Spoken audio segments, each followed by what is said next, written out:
ನಮಸ್ಕಾರ ಕೆಸಿಎನ್ ವಾರ್ತೆಗಳಿಗೆ ಸ್ವಾಗತ. ಮೊದಲಿಗೆ ಮುಖ್ಯಾಂಶಗಳು. ವರ್ಕಾಡಿ ಪಂಚಾಯತ್ ಆಡಳಿತ ಸಮಿತಿ ವಿರುದ್ಧ ಬಿಜೆಪಿ ನೇತೃತ್ವದಲ್ಲಿ ಪ್ರತಿಭಟನೆ. ಜಿಲ್ಲಾ ಪ್ರಧಾನ ಕಾರ್ಯದರ್ಶಿ ಪಿಆರ್ ಸುನಿಲ್ ಅವರಿಂದ ಉದ್ಘಾಟನೆ.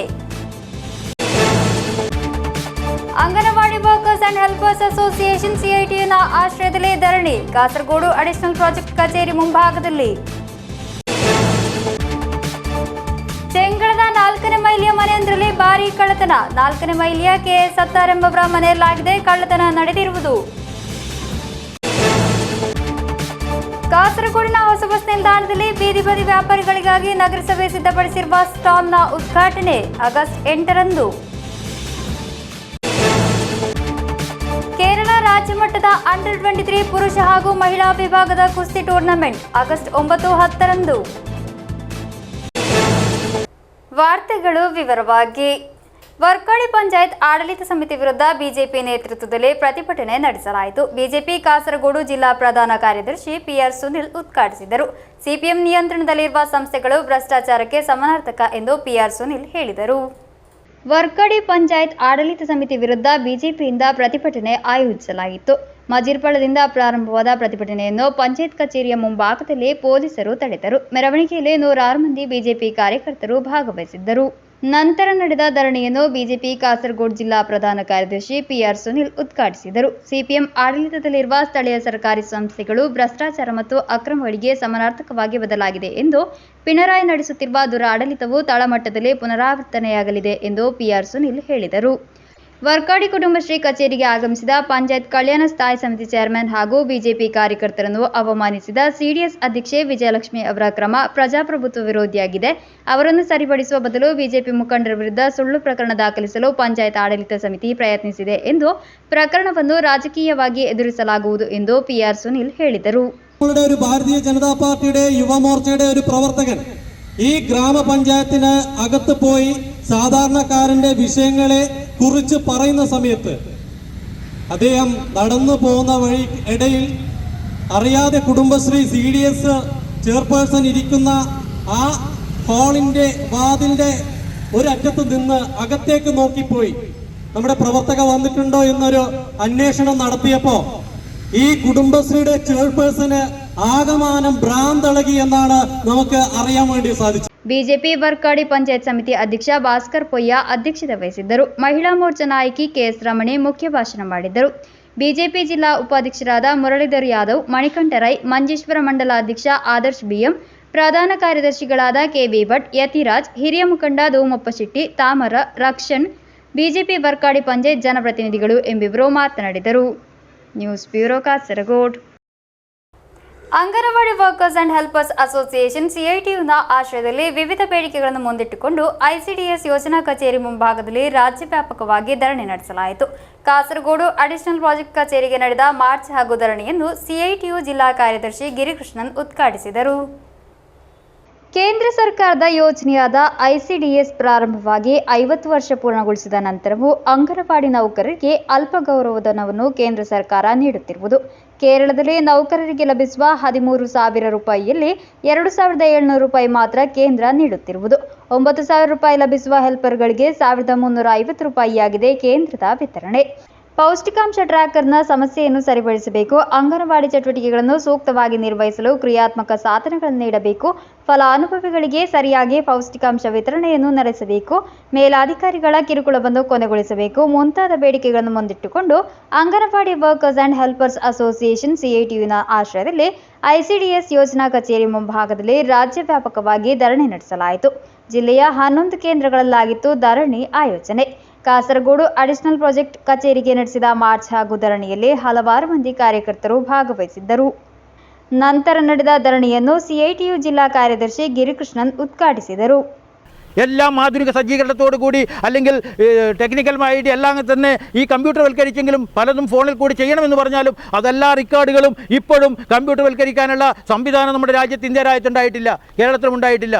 അപ്പോൾ ഈ പദ്ധതിയുടെ പ്രവർത്തനത്തിന് വേണ്ടി നിങ്ങളുടെ കഴിഞ്ഞ കാലങ്ങൾ സൂക്ഷിച്ച എല്ലാ റെക്കോർഡുകളും 10, 11, 12 റെക്കോർഡുകളുണ്ട് എന്നാണ് ഞാൻ മനസ്സിലാക്കുന്നത്. അപ്പോഴാണ് നിങ്ങളോട് 18 ഒരു ഫോണും തന്നിട്ട് പറഞ്ഞത് ഇതെല്ലാം ഫോണിൽ കൂടി ചെയ്യണമെന്ന്. ഞങ്ങൾ ചോദിക്കട്ടെ, ഇന്ത്യ രാജ്യത്തുള്ള ഏതെല്ലാം സംസ്ഥാനത്ത് എവിടെ എവിടെയെല്ലാം ഈ നൽകുന്ന ഫോണിന് ഇപ്പോൾ പ്രവർത്തിക്കാൻ വേണ്ടി കഴിയുന്നുണ്ട്? ഇപ്പോൾ ഞങ്ങൾ മനസ്സിലാക്കിയത്, ഒരു മാസം വന്ന് ഒരു ഗർഭിണിയുടെ ആശ്രിതരായിട്ട് ആരെങ്കിലും ഒരാൾ വന്ന് സാധനം വാങ്ങിയാൽ അത് ഫോട്ടോ എടുക്കണം, ആ ഫോട്ടോ അപ്ലോഡ് ചെയ്ത് കൊടുക്കണം. അടുത്ത മാസവും അതേ ആൾ തന്നെ വരണം. ആ ഗർഭിണിയുടെ ബന്ധപ്പെട്ട വേറെ ആരെങ്കിലും വന്നാൽ പോലും കൊടുത്താൽ അതൊരു വേറെ രീതിയിലേക്കാണ് വ്യാഖ്യാനിക്കുന്നത്. അതല്ലെങ്കിൽ അത് നിങ്ങൾ വക മാറ്റി കൊടുക്കുന്നു, അല്ലെങ്കിൽ അത് കൊടുക്കേണ്ട രീതിയിലല്ല കൊടുക്കുന്ന രീതിയിലേക്ക് അത് വരുന്നു. പക്ഷേ എങ്ങനെ ചെയ്യാൻ വേണ്ടി കഴിയും? ಯೋಜನಾ ಸಮಿತಿ ಅಧ್ಯಕ್ಷೆ ಎ ಸಾವಿತ್ರಿ ಅಧ್ಯಕ್ಷತೆ ವಹಿಸಿದ್ದರು. ಕಾರ್ಯದರ್ಶಿ ಉಷಾ ವಿ ಸ್ವಾಗತಿಸಿ, ಪಂಚಾಯತ್ ಕಾರ್ಯದರ್ಶಿ ರಮಣಿ ಎಂ ಧನ್ಯವಾದವಿತ್ತರು. News bureau Kasaragod. ಕಾಸರಗೋಡು ಚೆಂಗಳದ 4ನೇ ಮೈಲಿಯಲ್ಲಿ ಮನೆಯೊಂದಕ್ಕೆ ನುಗ್ಗಿ ಭಾರೀ ಕಳ್ಳತನ ನಡೆದಿದೆ. 4ನೇ ಮೈಲಿಯ ಕೆಎಸ್ ಸತ್ತಾರ್ ಎಂಬವರ ಮನೆಯಲ್ಲಾಗಿದೆ ಕಳ್ಳತನ ನಡೆದಿರುವುದು. 15 ಪವನ್ ಚಿನ್ನಾಭರಣ ಹಾಗೂ 50,000 ರೂಪಾಯಿಗಳನ್ನು ಕಳವು ಮಾಡಲಾಗಿದೆ. ಕಾಸರಗೋಡು ಚೆಂಗಳ 4ನೇ ಮೈಲಿನಲ್ಲಿ ಮನೆಗೆ ನುಗ್ಗಿ 15 ಪವನ್ ಚಿನ್ನಾಭರಣ ಮತ್ತು 50,000 ರೂಪಾಯಿಗಳನ್ನು ಕಳವು ಮಾಡಿದ ಘಟನೆ ನಾಡನ್ನೇ ಬೆಚ್ಚಿ ಬೀಳಿಸಿದೆ. ಕಳೆದ ದಿನ 4ನೇ ಮೈಲಿಯಲ್ಲಿರುವ ರೌಸತ್ ಮನ್ಸಿಲ್ನಲ್ಲಿರುವ ಕೆಎಸ್ ಸತ್ತಾರ್ ಅವರ ಮನೆಯಲ್ಲಿ ಕಳ್ಳತನ ನಡೆದಿರುವುದು. ಸತ್ತಾರ್ ಮತ್ತು ಅವರ ಕುಟುಂಬ ಮನೆಗೆ ಬೀಗ ಹಾಕಿ ಚೂರಿಯಲ್ಲಿರುವ ತಮ್ಮ ಸಹೋದರನ ಮನೆಗೆ ಹೋಗಿದ್ದರು. ಸಾಯಂಕಾಲ ಹಿಂತಿರುಗಿದಾಗ ಅವರಿಗೆ ಕಳ್ಳತನ ನಡೆದಿರುವುದಾಗಿ ತಿಳಿದುಬಂದಿದೆ. ಮುಂಭಾಗದ ಬಾಗಿಲಿನ ಬೀಗ ಮುರಿದಿತ್ತು. ಬೀರುಗಳನ್ನು ಒಡೆದು 15 ಪವನ್ ಚಿನ್ನಾಭರಣ ಮತ್ತು 50,000 ರೂಪಾಯಿಗಳನ್ನು ಕಳವು ಮಾಡಲಾಗಿದೆ. ಕಪಾಟಿನಲ್ಲಿರಿಸಿದ್ದ ಎಲ್ಲ ಬಟ್ಟೆಗಳು ಹರಿದು ಹೋಗಿವೆ. ಕುಟುಂಬವು ವಿದ್ಯಾನಗರ ಪೊಲೀಸರಿಗೆ ಮಾಹಿತಿ ನೀಡಿದ್ದು, ಸ್ಥಳಕ್ಕೆ ಆಗಮಿಸಿದ ಪೊಲೀಸರು ಪ್ರಾಥಮಿಕ ತನಿಖೆ ನಡೆಸಿದ್ದಾರೆ. ಶ್ವಾನದಳ ಮತ್ತು ವಿಧಿವಿಜ್ಞಾನ ತಜ್ಞರು ಸ್ಥಳಕ್ಕೆ ತಲುಪಿ ಪರಿಶೀಲಿಸಿದರು. ಕಳ್ಳತನವನ್ನು ನಿಖರವಾದ ಯೋಜನೆಯೊಂದಿಗೆ ನಡೆಸಲಾಗಿದೆ ಎಂದು ತನಿಖೆಯಲ್ಲಿ ತಿಳಿದುಬಂದಿದೆ. ಇತ್ತೀಚೆಗೆ ನಡೆದ ಕಳ್ಳತನ ಪ್ರಕರಣಗಳಲ್ಲಿ ಭಾಗಿಯಾಗಿರುವವರನ್ನು ಸೇರಿದಂತೆ ಇತರರನ್ನು ಕೇಂದ್ರೀಕರಿಸಿ ಪೊಲೀಸರು ತನಿಖೆಯನ್ನು ಪ್ರಾರಂಭಿಸಿದ್ದಾರೆ. ಪೊಲೀಸರು ಪ್ರದೇಶದ ಸಿಸಿಟಿವಿ ದೃಶ್ಯಾವಳಿಗಳನ್ನು ಸಹ ಸಂಗ್ರಹಿಸುತ್ತಿದ್ದಾರೆ. News bureau Kasaragod. ಕಾಸರಗೋಡಿನ ಹೊಸ ಬಸ್ ನಿಲ್ದಾಣದಲ್ಲಿ ಬೀದಿ ಬದಿ ವ್ಯಾಪಾರಿಗಳಿಗಾಗಿ ನಗರಸಭೆ ಸಿದ್ಧಪಡಿಸಿದ ಸ್ಟಾಲ್ನ ಉದ್ಘಾಟನೆ ಆಗಸ್ಟ್ 8ರಂದು ನಡೆಯಲಿದೆ. ಶಾಸಕ ಎನ್ ನೀಲಕುಂದ್ ಸ್ಟಾಲ್ನ ಉದ್ಘಾಟನೆಯನ್ನು ನೆರವೇರಿಸಲಿದ್ದಾರೆ. ಹಳೆಯ ಬಸ್ ನಿಲ್ದಾಣದ ಪಾದಚಾರಿ ಮಾರ್ಗದಲ್ಲಿ ವ್ಯಾಪಾರ ಮಾಡುತ್ತಿದ್ದ ಬೀದಿ ಬದಿ ವ್ಯಾಪಾರಿಗಳು ಈ ಹೊಸ ಸ್ಟಾಲ್ಗಳಿಗೆ ಸ್ಥಳಾಂತರಗೊಳ್ಳಲಿದ್ದಾರೆ. ನಗರದಲ್ಲಿ ಬೀದಿ ಬದಿ ವ್ಯಾಪಾರಿಗಳಿಗಾಗಿ ನಗರಸಭೆ ಸ್ಥಾಪಿಸಿರುವ ಸ್ಟಾಲ್ ಶುಕ್ರವಾರ ಉದ್ಘಾಟನೆಗೊಳ್ಳಲಿದೆ. ಶಾಸಕ ಎನ್ ನೀಲಕುಂದ್ ಉದ್ಘಾಟನೆಯನ್ನು ನೆರವೇರಿಸಲಿದ್ದಾರೆ. ನಗರಸಭಾ ಚೇರ್ಮನ್ ಅಬ್ಬಾಸ್ ಬೇಗಂ ಸೇರಿದಂತೆ ಹಲವಾರು ಮಂದಿ ಗಣ್ಯರು ಭಾಗವಹಿಸಲಿದ್ದಾರೆ. ಹಳೆ ಬಸ್ ನಿಲ್ದಾಣದ ಫುಟ್ಪಾತ್ನಲ್ಲಿ ಮಾರಾಟ ಮಾಡುತ್ತಿದ್ದ ವ್ಯಾಪಾರಿಗಳು ಹೊಸ ಸ್ಟಾಲ್ಗಳಿಗೆ ಸ್ಥಳಾಂತರಗೊಳ್ಳಲಿದ್ದಾರೆ. ಹಳೆ ಬಸ್ ನಿಲ್ದಾಣದಲ್ಲಿ ಸಿಗುತ್ತಿದ್ದ ವ್ಯಾಪಾರ ಹೊಸ ಬಸ್ ನಿಲ್ದಾಣದಲ್ಲಿ ಸಿಗಬಹುದೇನೋ ಎಂಬ ಚಿಂತೆಯಲ್ಲಿದ್ದಾರೆ ವ್ಯಾಪಾರಿಗಳು. ಆದಾಗ್ಯೂ ಹೊಸ ಸ್ಥಳದಲ್ಲಿ ವ್ಯಾಪಾರ ಸುಧಾರಿಸುತ್ತಿದೆ ಎಂಬ ನಿರೀಕ್ಷೆಯಲ್ಲಿದ್ದಾರೆ. ನಗರದ ಕೇಂದ್ರದಲ್ಲಿ ಕಡಿಮೆ ಬಾಡಿಗೆಗೆ ಅಂಗಡಿ ಕೊಠಡಿಗಳು ಸಿಗುತ್ತಿರುವುದಕ್ಕೆ ವ್ಯಾಪಾರಿಗಳು ಸಂತೋಷಪಟ್ಟಿದ್ದಾರೆ. ನಗರಸಭೆಯು ಅಂಗಡಿ ಕೊಠಡಿಗಳಲ್ಲಿ ವಿದ್ಯುತ್ ಹಾಗೂ ವಿಶ್ರಾಂತಿ ಕೊಠಡಿಯ ಸಮೀಪ ಶೌಚಾಲಯ ಸೇರಿದಂತೆ ಸೌಲಭ್ಯಗಳನ್ನು ಒದಗಿಸಿದೆ. ಬಾಡಿಗೆಯನ್ನು 6,000 ರೂಪಾಯಿಗೆ ನಿಗದಿಪಡಿಸಲಾಗಿದೆ. ಬೀದಿ ಬದಿ ವ್ಯಾಪಾರಿಗಳ ಉದ್ಯೋಗ ಭದ್ರತೆಯನ್ನು ಖಚಿತಪಡಿಸಿಕೊಳ್ಳಬೇಕೆಂದು ಆಗ್ರಹಿಸಿ ವ್ಯಾಪಾರಿಗಳು ಈ ಹಿಂದೆ ಸಂಘಟಿಸಿಕೊಂಡು ನಗರಸಭೆಗೆ ಮಾರ್ಚ್ ಸೇರಿದಂತೆ ಪ್ರತಿಭಟನಾ ಕಾರ್ಯಕ್ರಮವನ್ನು ಹಮ್ಮಿಕೊಂಡಿದ್ದರು. ಇದರ ಬೆನ್ನಲ್ಲೇ ನಗರಸಭೆ ಹೊಸ ಬಸ್ ನಿಲ್ದಾಣದಲ್ಲಿ ಸ್ಟಾಲ್ಗಳನ್ನು ನಿರ್ಮಿಸಲು ಮುಂದಾಗಿರುವುದು. News bureau Kasaragod. ಕೇರಳ ರಾಜ್ಯ ಮಟ್ಟದ ಅಂಡರ್-23 ಪುರುಷ ಹಾಗೂ ಮಹಿಳಾ ವಿಭಾಗದ ಕುಸ್ತಿ ಟೂರ್ನಮೆಂಟ್ ಆಗಸ್ಟ್ 9-10ರಂದು ಕಾಸರಗೋಡಿನಲ್ಲಿ ನಡೆಯಲಿದೆ. ಸಿದ್ಧತೆಗಳು ಪೂರ್ಣಗೊಂಡಿವೆ ಎಂದು ಸಂಘಟಕರು ಸುದ್ದಿಗೋಷ್ಠಿಯಲ್ಲಿ ತಿಳಿಸಿದರು. ಕೇರಳ ರಾಜ್ಯ ಮಟ್ಟದ ಅಂಡರ್-23 ಪುರುಷ ಮತ್ತು ಮಹಿಳಾ ವಿಭಾಗದ ಕುಸ್ತಿ ಟೂರ್ನಮೆಂಟ್ ಕಾಸರಗೋಡು ಅಣಂಗೂರು ಶ್ರೀ ಶಾರದಾ ಸಭಾಭವನದಲ್ಲಿ ನಡೆಯಲಿದೆ. ವೀರಾಂಜನೇಯ ಜಿಮ್ನಾಸಿಯಂ, ಗುಡ್ ಮಾರ್ನಿಂಗ್ ಕಾಸರಗೋಡು ಎಂಬಿವುಗಳ ಸಹಭಾಗಿತ್ವದಲ್ಲಿ ಕಾಸರಗೋಡು ನಗರಸಭೆಯ ಸಂಪೂರ್ಣ ಸಹಕಾರದೊಂದಿಗೆ ಸ್ಪರ್ಧೆಯನ್ನು ಆಯೋಜಿಸಲಾಗುತ್ತಿದೆ. ಕಾಸರಗೋಡು ಜಿಲ್ಲಾ ಕುಸ್ತಿಪಟುಗಳು ಕೇರಳ ರಾಜ್ಯ ಮಟ್ಟದಲ್ಲಿ ಹಾಗೂ ರಾಷ್ಟ್ರೀಯ ಮಟ್ಟದಲ್ಲಿ ಗುರುತಿಸಲ್ಪಟ್ಟಿದ್ದಾರೆ ಎಂದು ಕಾಸರಗೋಡು ಜಿಲ್ಲಾ ಕುಸ್ತಿ ಅಸೋಸಿಯೇಷನ್ ಕೇರಳ ರಾಜ್ಯ ಸಂಘಟನೆಯ ಭಾಗವಾಗಿದೆ ಎಂದು ಸಂಘಟಕರು ಹೇಳಿದರು. ಸುಮಾರು 22 ವರ್ಷಗಳ ನಂತರ ಕಾಸರಗೋಡು ಇಂತಹ ಕಾರ್ಯಕ್ರಮವನ್ನು ಆಯೋಜಿಸುತ್ತಿದೆ ಎಂದು ಯುವಕರಲ್ಲಿ ಕುಸ್ತಿಯ ಬಗ್ಗೆ ಜಾಗೃತಿ ಮೂಡಿಸುವುದು ಮತ್ತು ಕುಸ್ತಿಪಟುಗಳನ್ನು ಪ್ರೋತ್ಸಾಹಿಸುವುದು ಈ ಕಾರ್ಯಕ್ರಮದ ಉದ್ದೇಶವಾಗಿದೆ ಎಂದು ಸಂಘಟಕರು ಹೇಳಿದರು. ആരോഗ്യപരമായിട്ടുള്ള ഒരു കായികമാണിത് ഗുസ്തി എന്ന് പറയുന്നത്. അവരുടെ ആരോഗ്യത്തിനും അതുപോലെ തന്നെ മാനസികമായ ഉല്ലാസത്തിനും വേണ്ടിയിട്ടുള്ള ഒരു ഗെയിം കൂടിയാണ് നമ്മുടെ ഗുസ്തി എന്ന് പറയുന്നത്. അപ്പോൾ ഇത് പുരാതന കാലം മുതലേ ഉള്ളൊരു പരിപാടിയാണ്. ഇപ്പോൾ കാസർഗോഡിനെ സംബന്ധിച്ചിടത്തോളം കാസർഗോട്ടും ഒരുപാട് ഗുസ്തിയിലുള്ള ആളുകൾ നമ്മുടെ ഇടയിലുണ്ട്. അപ്പോൾ അതൊക്കെ ഉപയോഗിച്ചുകൊണ്ട് കാസർഗോഡ് തന്നെ ഇങ്ങനെ ഒന്ന് നടത്തണമെന്ന് നഗരസഭയോട് വന്ന് ഇങ്ങനെ പറഞ്ഞപ്പോൾ നഗരസഭ അതിന് പൂർണ്ണമായിട്ടുള്ള പിന്തുണ നൽകാണ്ട് ഇങ്ങനെയുള്ളൊരു സ്പോർട്സ് കാര്യങ്ങളൊക്കെ വന്നപ്പോൾ അത് നമ്മുടെ കാസർഗോട്ടുകാർക്ക് ഒരു നല്ല ഒരു അനുഭവമായി മാറുകയും അതുമാത്രമല്ല കേരളത്തിലെ എല്ലാ ജില്ലകളിൽ നിന്നും ഇതുമായി ബന്ധപ്പെട്ടിട്ടുള്ള ആളുകൾ 18 വയസ്സ് മുതൽ 23 വയസ്സ് വരെ ഉള്ള ലേഡീസ് ആൻഡ് ജെൻസ് ഉള്ള ഒരു പരിപാടിയാണ്. കാസർഗോഡ് നഗരസഭാ ചെയർമാൻ അബ്ബാസ് ബേഗം, കുസ്തി അസോസിയേഷൻ ജില്ലാധ്യക്ഷ സുരേഷ് മല്യ, ജില്ലാ കാര്യദർശി advocate Sadananda Rai, Arjunan Thayalangadi, Shivaraya Shenoy M, Krishnakumar, Shukoor Thangal, Krishnaprasad PS ಮುಂತಾದವರು ಸುದ್ದಿಗೋಷ್ಠಿಯಲ್ಲಿ ಉಪಸ್ಥಿತರಿದ್ದರು. News bureau Kasaragod. ವಿಶ್ವ ಹಿಂದೂ ಪರಿಷತ್ ಕಾಸರಗೋಡು ಪ್ರಖಂಡದ ವತಿಯಿಂದ ಆಯೋಜಿಸಲಾದ ರಾಮಾಯಣ ಹರಿಕಥಾ ಸತ್ಸಂಗ ಕಾರ್ಯಕ್ರಮ ಸಮಾಪನಗೊಂಡಿತು. ಶ್ರೀ ಮಲ್ಲಿಕಾರ್ಜುನ ಕ್ಷೇತ್ರದಲ್ಲಿ ಕಾರ್ಯಕ್ರಮ ಆಯೋಜಿಸಲಾಯಿತು. ವಿಶ್ವ ಹಿಂದೂ ಪರಿಷತ್ ಕಾಸರಗೋಡು ಪ್ರಖಂಡದ ವತಿಯಿಂದ ರಾಮಾಯಣ ಹರಿಕಥಾ ಸತ್ಸಂಗ ಕಾರ್ಯಕ್ರಮ ಸಮಾಪನಗೊಂಡಿತು. ಶ್ರೀ ಮಲ್ಲಿಕಾರ್ಜುನ ಕ್ಷೇತ್ರದಲ್ಲಿ ಆಯೋಜಿಸಲಾದ ಕಾರ್ಯಕ್ರಮವನ್ನು ಯಕ್ಷಗಾನ ಅರ್ಥಧಾರಿ ಡಾಕ್ಟರ್ KN ಬಳ್ಳಾಲ್ ದೀಪ ಬೆಳಗಿಸಿ ಉದ್ಘಾಟಿಸಿದರು. ರಾಮನ ಚರಿತಾಮೃತವನ್ನು ಜನರು ಕೇಳುವುದಕ್ಕೆ ಮನ ಮಾಡಿದ್ದಾರೆ ಎನ್ನುವುದು ಸಂತೋಷವಾದರೂ ರಾಮಾಯಣದ ಕಥೆ, ರಾಮನ ಆದರ್ಶ, ರಾಮನ ಕಥಾಮೃತ ಅದು ಪುಣ್ಯವಾದದ್ದು. ಆ ಪುಣ್ಯ ಕಥಾಮೃತವನ್ನು ನಾವು ಯಾವುದೇ ಕಾಲಕ್ಕೂ ಕೇಳಬಹುದು, ಮಾತ್ರವಲ್ಲದೆ ಇನ್ನೊಬ್ಬರಿಗೆ ಹೇಳಬಹುದು. ಅಂಥ ಕಥಾಮೃತವನ್ನು ವರ್ಷದ ಯಾವುದೇ ದಿನವಾಗಲಿ ಅದನ್ನು ಮಾಡುತ್ತಾ ಬಂದಲ್ಲಿ ನಮಗೆ ಅದರಿಂದ ಪುಣ್ಯ ಸಿಗುವುದಕ್ಕೆ ಸಾಧ್ಯವಾಗ್ತದೆ.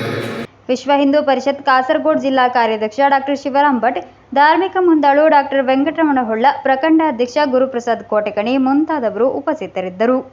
ಶ್ರದ್ಧಾ ಭಟ್ ನಾಯರ್ಪಳ್ಳ ಹರಿಕಥಾ ಸತ್ಸಂಗ ಸುಂದರಕಾಂಡ ಪ್ರಸಂಗ ನಡೆಸಿಕೊಟ್ಟರು. ಇನ್ನೊಂದು ಅತ್ಯಂತ ಸುಲಭವಾದ ಉದಾಹರಣೆ ಹೇಳಬಹುದು ಅಂತ ಕೇಳಿದರೆ, ಇಲ್ಲಿ ನಾವು ಹೇಳ್ತಾ ಇರುವಂತಹ ವಿಚಾರ, ಇಲ್ಲಿಯ ವ್ಯವಸ್ಥೆ, ಹಾಡು, ಧ್ವನಿ ಇಲ್ಲಿಗೆ ಒಂದು ರೀತಿ ಕೇಳ್ತದೆ, ಅಲ್ಲಿಗೆ ಇನ್ನೊಂದು ರೀತಿ ಕೇಳ್ತದೆ. ವ್ಯವಸ್ಥೆ ಹಾಗಿರುತ್ತದೆ, ಜಗತ್ತು ಹಾಗಿರುತ್ತದೆ. ಒಂದು ಕಡೆಗೆ ಒಂದು ರೀತಿಯಾಗಿ ಕಾಣುತ್ತದೆ, ಇನ್ನೊಂದು ದಿಕ್ಕಿಗೆ ಇನ್ನೊಂದು ರೀತಿಯಾಗಿ ಕಾಣುತ್ತದೆ.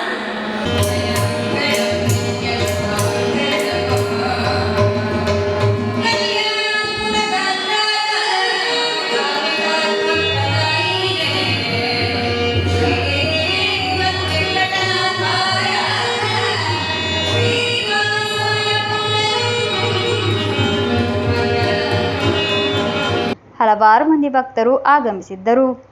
News bureau Kasaragod. ಕಾಸರಗೋಡು ಸರ್ಕಾರಿ ITI ಕಾಲೇಜಿನಲ್ಲಿ ಮೆಕ್ಯಾನಿಕ್ ಡೀಸೆಲ್ ವಿಭಾಗದ ಟ್ರೈನಿಗಳು ಆಲ್ಟೆರೇನ್ ವಾಹನವನ್ನು ನಿರ್ಮಾಣಿಸಿದರು. ಯೋಜನಾ ಕಾರ್ಯದ ಭಾಗವಾಗಿ ನಿರ್ಮಿಸಿದ ಈ ವಾಹನವನ್ನು ವಿದ್ಯಾರ್ಥಿಗಳು ತಮ್ಮ ಸ್ವಂತ ಖರ್ಚಿನಲ್ಲೇ ತಯಾರಿಸಿದ್ದಾರೆ.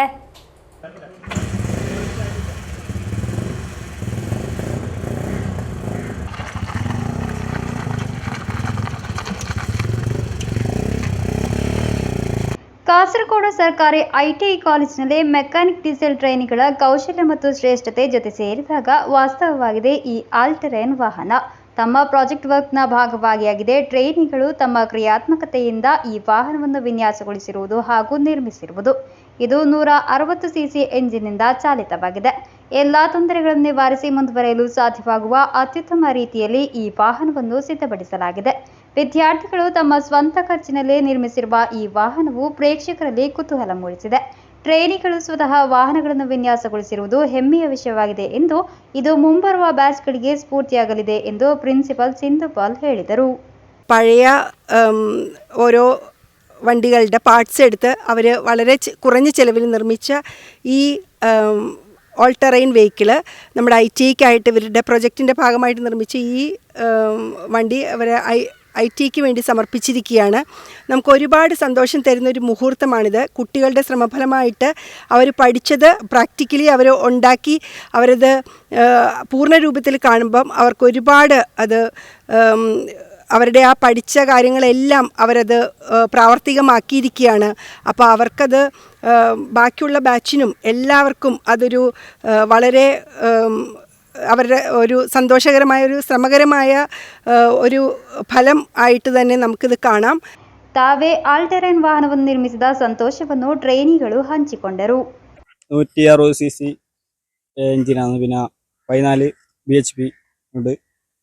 ബാക്ക് ഫ്രണ്ടും ഡിസ്ക് കൊടുത്തിട്ടുണ്ട്. പിന്നെ വരുന്നത് ചെയിൻ ഡ്രൈവാണ്. അത്ര പിന്നെ പാർട്സ് എല്ലാം മേടിച്ച് സ്ക്രാപ്പ് എന്നാണ്. Principal Sindhupal, vice principal Geetha B, group instructor Manoj, mechanical diesel ವಿಭಾಗದ ಇನ್ಸ್ಟ್ರಕ್ಟರ್ ನಹಾಸ್, ಚಂದ್ರಶೇಖರನ್, ಸುನಿಲ್, ಅನಿಲ್ ಎಂಬಿಬ್ಬರು ಟ್ರೈನಿಗಳಿಗೆ ವಾಹನ ನಿರ್ಮಿಸಲು ಮಾರ್ಗದರ್ಶನ ನೀಡಿದ್ದಾರೆ. News bureau Kasaragod. ಪಾಲಕ್ಕಾಡ್ ವಿಭಾಗೀಯ railway manager Madhukar Rout Kasaragod rail ನಿಲ್ದಾಣಕ್ಕೆ ಭೇಟಿ ನೀಡಿದರು. ನವೀಕರಣ ಸೇರಿದಂತೆ ಕಾರ್ಯಗಳನ್ನು ನಿರ್ಣಯಿಸುವ ಭಾಗವಾಗಿಯಾಗಿತ್ತು ಈ ಭೇಟಿ. ಕಾಸರಗೋಡು ರೈಲ್ವೆ ಪ್ಯಾಸೆಂಜರ್ಸ್ ಅಸೋಸಿಯೇಷನ್ ವಿವಿಧ ಬೇಡಿಕೆಗಳನ್ನು ಮುಂದಿಟ್ಟು ಡಿಆರ್ಎಂಗೆ ಮನವಿ ಸಲ್ಲಿಸಿತು. ಬೇಡಿಕೆಗಳನ್ನು ಪರಿಗಣಿಸಲಾಗುವುದು ಎಂದು ಅವರು ಭರವಸೆ ನೀಡಿದರು. ಪಾಲಕ್ಕಾಡ್ ವಿಭಾಗೀಯ ರೈಲ್ವೆ ಮ್ಯಾನೇಜರ್ ಮಧುಕರ್ ರೋಡ್ ಅವರು ಅಧಿಕಾರ ವಹಿಸಿಕೊಂಡ ನಂತರ ಮೊದಲ ಬಾರಿಗೆ ಕಾಸರಗೋಡು ರೈಲು ನಿಲ್ದಾಣಕ್ಕೆ ಭೇಟಿ ನೀಡಿದರು. ಅವರಿಗೆ ರೈಲ್ವೆ ನಿಲ್ದಾಣದಲ್ಲಿ ಆತ್ಮೀಯ ಸ್ವಾಗತ ನೀಡಲಾಯಿತು. 1660 ಕೊಯಂಬತ್ತೂರು ಕಣ್ಣೂರು ಪ್ಯಾಸೆಂಜರ್ ರೈಲ್, 06031 ಶೋರ್ನೂರು ಕಣ್ಣೂರು ರೈಲನ್ನು ಕ್ರಮವಾಗಿ ಮಂಗಳೂರು ಮಂಜೇಶ್ವರ ಕಾಸರಗೋಡುವರೆಗೆ ವಿಸ್ತರಿಸಬೇಕೆಂದು, ಪರಶುರಾಮ್ ಎಕ್ಸ್ಪ್ರೆಸ್ ಅನ್ನು ಕಲ್ಲಿಕೋಟೆಯಲ್ಲಿ 1 ಗಂಟೆ ಕಾಲ ಸುಮ್ಮನೆ ನಿಲ್ಲಿಸುವುದನ್ನು ತಪ್ಪಿಸಬೇಕು ಎಂದು ಆಗ್ರಹಿಸಿ ಕಾಸರಗೋಡು ಜಿಲ್ಲಾ ರೈಲ್ವೆ ಪ್ಯಾಸೆಂಜರ್ಸ್ ಅಸೋಸಿಯೇಷನ್ ಡಿಆರ್ಎಂಗೆ ಮನವಿ ಪತ್ರ ಸಲ್ಲಿಸಿತು. ಕಾಸರಗೋಡಿನಿಂದ ಕಲ್ಲಿಕೋಟೆಗೆ ಪ್ರತಿದಿನ ಹೋಗುವ ಪ್ರಯಾಣಿಕರಿಗೆ ಆ ದಿನ ಸಾಯಂಕಾಲ ಹಿಂತಿರುಗಲು ಯಾವುದೇ ಸೌಲಭ್ಯವಿಲ್ಲದ ಪರಿಸ್ಥಿತಿ. ಅದೇ ರೀತಿ ಸಾಯಂಕಾಲ 7 ಗಂಟೆ ನಂತರ ಅದೇ ದಿವಸ ಕಾಸರಗೋಡಿನಿಂದ ಶೋರ್ನೂರಿಗೆ ರೈಲು ಇಲ್ಲದಿರುವ ಸಮಸ್ಯೆಯ ಬಗ್ಗೆ ಅಸೋಸಿಯೇಷನ್ ಪದಾಧಿಕಾರಿಗಳು ಡಿಆರ್ಎಂಗೆ ಹೇಳಿದರು. ಕಣ್ಣೂರಿನಲ್ಲಿ ನಿಲ್ಲಿಸಲಾದ 11 ರೈಲುಗಳಲ್ಲಿ 2 ಮಂಜೇಶ್ವರದವರೆಗೆ ಓಡಿಸುವಂತೆ, ಅದೇ ದಿನ ಕಣ್ಣೂರಿಗೆ ಹಿಂತಿರುಗಬೇಕಾದ ಬೇಡಿಕೆ ಇರುವ ಮನವಿ ಪತ್ರವನ್ನು ಪ್ಯಾಸೆಂಜರ್ ಅಸೋಸಿಯೇಷನ್ ಡಿಆರ್ಎಂ ಮುಂಭಾಗದಲ್ಲಿ ಪ್ರಸ್ತುತಪಡಿಸಿದರು. ಮನವಿಯನ್ನು ಪ್ರಾಯೋಗಿಕವಾಗಿ ಪರಿಗಣಿಸಲಾಗುವುದು ಎಂದು ವಿಭಾಗೀಯ ರೈಲ್ವೆ ಮ್ಯಾನೇಜರ್ ಪ್ಯಾಸೆಂಜರ್ಸ್ ಅಸೋಸಿಯೇಷನ್ ಮುಖಂಡರಿಗೆ ಭರವಸೆ ನೀಡಿದರು. ಪ್ಯಾಸೆಂಜರ್ಸ್ ಅಸೋಸಿಯೇಷನ್ ಅಧ್ಯಕ್ಷ ಆರ್ ಪ್ರಶಾಂತ್ ಕುಮಾರ್, ಪ್ರಧಾನ ಕಾರ್ಯದರ್ಶಿ ನಾಸರ್ ಚೆರ್ಕಳ, ಸಂಚಾಲಕ ನಿಸಾರ್ ಬೆರ್ವಡ್, ಕಾರ್ಯದರ್ಶಿ ಶಫೀಕ್ ತೆರ್ವತ್, ಸಾಮಾಜಿಕ ಕಾರ್ಯಕರ್ತ ಮಜೀದ್ ತೆರ್ವತ್ ಮತ್ತು ಆಟೋ ಚಾಲಕರಾದ ಮೊಯ್ನುದ್ದೀನ್ ಚೆಮ್ಮನಾಡ್ ಮತ್ತು ಜುಬೈರ್ ಮಾರಾ ಅವರು ಡಿಆರ್ಎಂಒ ಅವರನ್ನು ಸ್ವಾಗತಿಸಿ ಮನವಿ ಪತ್ರವನ್ನು ಸಲ್ಲಿಸಿದರು. News bureau Kasaragod. ಅಂತಾರಾಷ್ಟ್ರೀಯ shuttle badminton tournament Trikaripur Faika indoor ಅಕಾಡೆಮಿಯಲ್ಲಿ ಆಗಸ್ಟ್ 9-10ರಂದು ನಡೆಯಲಿದೆ. ಸಿದ್ಧತೆಗಳು ಪೂರ್ಣಗೊಂಡಿವೆ ಎಂದು ಪದಾಧಿಕಾರಿಗಳು ಸುದ್ದಿಗೋಷ್ಠಿಯಲ್ಲಿ ತಿಳಿಸಿದರು. ಉತ್ತರ ಕೇರಳದಲ್ಲಿ ಬ್ಯಾಡ್ಮಿಂಟನ್ ಪ್ರಿಯರ ಚಿರಕಾಲ ಕನಸನ್ನು ನನಸಾಗಿಸಲು ಇನ್ನು ಕೇವಲ 2 ದಿನ. ತ್ರಿಕರಿಪುರ ಫಾಯ್ಕಾ ಇಂಡೋರ್ ಅಕಾಡೆಮಿಯಲ್ಲಿ ಮೊದಲ ಅಂತಾರಾಷ್ಟ್ರೀಯ ಬ್ಯಾಡ್ಮಿಂಟನ್ ಟೂರ್ನಮೆಂಟ್ಗೆ ವೇದಿಕೆ ಸಿದ್ಧಪಡಿಸಲಾಗಿದೆ. 9-10ರಂದು ಟೂರ್ನಮೆಂಟ್ ನಡೆಯಲಿದೆ. ವಿದೇಶಿ ಹಾಗೂ ದೇಶೀಯ ആട്ടಗಾರರು ടൂർണമെന്റിನಲ್ಲಿ ഭാഗവഹിಸಲಿದ್ದಾರೆಂದು പദാധികാരിಗಳು ತಿಳಿಸಿದರು. ഇന്ത്യയിലെ 10 റാങ്കിനുള്ളിൽ നാഷണൽ ലെവലിൽ കളിച്ചിട്ടുള്ള 10 റാങ്കിനുള്ളിൽ വന്നിട്ടുള്ള 5 ടീമുകളും, ഇന്തോനേഷ്യയെ പ്രതിനിധീകരിച്ചുള്ള 2 ടീമുകളും, മലേഷ്യയിൽ നിന്നുള്ള ഒരു ടീമും അടങ്ങുന്ന 8 ടീമുകളാണ് മത്സരത്തിൽ പങ്കെടുക്കുന്നത്. 9-ാം തീയതി വൈകുന്നേരം 4 മണിക്കാണ് ടൂർണമെൻറ്റ് ആരംഭിക്കുന്നത്. 2ാം ദിനത്തിലാണ് സെമി ഫൈനലും ഫൈനൽ മത്സരങ്ങളും നടക്കുന്നത്. 10-ാം തീയതി വൈകുന്നേരം 6 മണിക്ക് തുടങ്ങി 10 മണിക്ക് അവസാനിക്കുന്ന രീതിയിലാണ് ഫൈനൽ മത്സരങ്ങൾ ക്രമീകരിച്ചിട്ടുള്ളത്.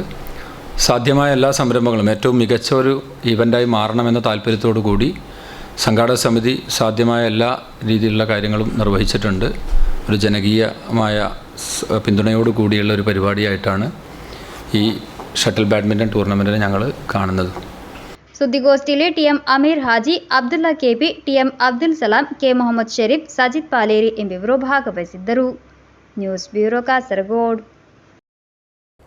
ಪುತ್ತೂರಿನ ಸ್ವರ್ಣೋದ್ಯಮಿ ಜಿಎಲ್ ಆಚಾರ್ಯ ಅವರ ಶತಮಾನೋತ್ಸವದ ಅಂಗವಾಗಿ ಪುತ್ತೂರು ರೋಟರಿ ಭವನದಲ್ಲಿ ಅಂತಾರಾಜ್ಯ ಶಿಕ್ಷಕರ ಕವಿಗೋಷ್ಠಿ ನಡೆಯಿತು. ಇದರ ಅಂಗವಾಗಿ ಡಾಕ್ಟರ್ ವಾಣಿಶ್ರೀ ಕಾಸರಗೋಡು ನೇತೃತ್ವದ ಗಡಿನಾಡ ಕನ್ನಡ ಸಾಹಿತ್ಯ ಸಾಂಸ್ಕೃತಿಕ ಸಂಸ್ಥೆ ಕಾಸರಗೋಡು ವತಿಯಿಂದ ಸಾಹಿತ್ಯ ಗಾನನೃತ್ಯ ವೈಭವ ಕಾರ್ಯಕ್ರಮ ಬಹಳ ಅದ್ದೂರಿಯಾಗಿ ಜರುಗಿತು. ಪುತ್ತೂರಿನ ಸ್ವರ್ಣೋದ್ಯಮಿ ಜಿಎಲ್ ಆಚಾರ್ಯ ಅವರ ಶತಮಾನೋತ್ಸವದ ಅಂಗವಾಗಿ ಅಂತಾರಾಜ್ಯ ಶಿಕ್ಷಕರ ಕವಿಗೋಷ್ಠಿ ಪುತ್ತೂರು ರೋಟರಿ ಭವನದಲ್ಲಿ ನಡೆಯಿತು. ಇದರ ಸಾಂಸ್ಕೃತಿಕ ಕಾರ್ಯಕ್ರಮದ ಅಂಗವಾಗಿ ಡಾಕ್ಟರ್ ವಾಣಿಶ್ರೀ ಕಾಸರಗೋಡು ನೇತೃತ್ವದ ಗಡಿನಾಡ ಕನ್ನಡ ಸಾಹಿತ್ಯ ಸಾಂಸ್ಕೃತಿಕ ಸಂಸ್ಥೆ ಕಾಸರಗೋಡು ವತಿಯಿಂದ ಸಾಹಿತ್ಯ ಗಾನನೃತ್ಯ ವೈಭವ ಕಾರ್ಯಕ್ರಮ ನಡೆಯಿತು. ಡಾಕ್ಟರ್ ವಾಣಿಶ್ರೀ ಸಾಹಿತ್ಯ ಪ್ರಸ್ತುತಿಯನ್ನು ಮಾಡಿ ಗುರುವಂದನೆ ಸಲ್ಲಿಸಿದರು. ಸಂಸ್ಥೆಯ ಕಲಾ ಮಾಣಿಕ್ಯಗಳಾದ ಮಧುಲತಾ ಪುತ್ತೂರು, ಗಿರೀಶ್ ಉಪ್ಪಿನಂಗಡಿ, ಮುರಾರಿರಾವ್ ಮಂಗಳೂರು, ಅಚ್ಯುತ ಭಟ್, ಜಯಶ್ರೀ ಪುತ್ತೂರು ಮುಂತಾದ ಕಲಾವಿದರು ತಮ್ಮ ಪ್ರತಿಭಾ ಪ್ರದರ್ಶನವನ್ನು ಮೆರೆದು ಆಚಾರ್ಯ ಕವಿಗೋಷ್ಠಿ ಕಾರ್ಯಕ್ರಮಕ್ಕೆ ಮೆರುಗು ನೀಡಿದರು. ಕಾರ್ಯಕ್ರಮದ ಕೊನೆಯಲ್ಲಿ ಎಲ್ಲ ಕಲಾವಿದರಿಗೆ ಸಂಸ್ಥೆಯ ವತಿಯಿಂದ ಸ್ಮರಣಿಕೆ ನೀಡಿ ಪುರಸ್ಕರಿಸಲಾಯಿತು. ವೇದಿಕೆಯಲ್ಲಿ ಜಯಾನಂದ ಪೆರಾಜೆ, ಬಲರಾಮ ಆಚಾರ್ಯ, ಶಾಂತ ಪುತ್ತೂರು, ಪ್ರದೀಪ್ ಕುಮಾರ್, ಅರ್ತಿಕಜೆ, ಸುಬ್ಬಪ್ಪ ಉಪಸ್ಥಿತರಿದ್ದರು. ಸಾಂಸ್ಕೃತಿಕ ಕಾರ್ಯಕ್ರಮದ ನಂತರ ಡಾಕ್ಟರ್ ವಾಣಿಶ್ರೀ ಅವರನ್ನು ಶಾಲು ಹೊದಿಸಿ ಸ್ಮರಣಿಕೆ ನೀಡಿ ಗೌರವಿಸಲಾಯಿತು. News bureau Kasaragod. ಕೊನೆಯಲ್ಲಿ ಮತ್ತೊಮ್ಮೆ ಮುಖ್ಯಾಂಶಗಳು. ಬರ್ಕಾಡಿ ಪಂಚಾಯತ್ ಆಡಳಿತ ಸಮಿತಿ ವಿರುದ್ಧ ಬಿಜೆಪಿ ನೇತೃತ್ವದಲ್ಲಿ ಪ್ರತಿಭಟನೆ. ಜಿಲ್ಲಾ ಪ್ರಧಾನ ಕಾರ್ಯದರ್ಶಿ PR ಸುನಿಲ್ ಅವರಿಂದ ಉದ್ಘಾಟನೆ. Anganwadi workers and helpers association CITUನ ಆಶ್ರಯದಲ್ಲಿ ಧರಣಿ. ಕಾಸರಗೋಡು ಅಡಿಷನಲ್ ಪ್ರಾಜೆಕ್ಟ್ ಕಚೇರಿ ಮುಂಭಾಗದಲ್ಲಿ. ಚೆಂಗಳದ 4ನೇ ಮೈಲಿಯ ಮನೆಯೊಂದರಲ್ಲಿ ಭಾರೀ ಕಳ್ಳತನ. 4ನೇ ಮೈಲಿಯ KS ಸತ್ತಾರ್ ಎಂಬವರ ಮನೆಯಲ್ಲಾಗಿದೆ ಕಳ್ಳತನ ನಡೆದಿರುವುದು. ಕಾಸರಗೋಡಿನ ಹೊಸ ಬಸ್ ನಿಲ್ದಾಣದಲ್ಲಿ ಬೀದಿ ಬದಿ ವ್ಯಾಪಾರಿಗಳಿಗಾಗಿ ನಗರಸಭೆ ಸಿದ್ಧಪಡಿಸಿರುವ ಸ್ಟಾಲ್ನ ಉದ್ಘಾಟನೆ ಆಗಸ್ಟ್ 8ರಂದು. ಕೇರಳ ರಾಜ್ಯ ಮಟ್ಟದ ಅಂಡರ್ 23 ಪುರುಷ ಹಾಗೂ ಮಹಿಳಾ ವಿಭಾಗದ ಕುಸ್ತಿ ಟೂರ್ನಮೆಂಟ್ ಆಗಸ್ಟ್ 9, 10ರಂದು. ಇಂದಿನ ವಾರ್ತಾ ಸಂಚಿಕೆಗೆ ಮುಕ್ತಾಯವಾಯಿತು. ಮುಂದಿನ ವಾರ್ತಾ ಸಂಚಿಕೆಯೊಂದಿಗೆ ಭೇಟಿಯಾಗೋಣ. ವಂದನೆಗಳು.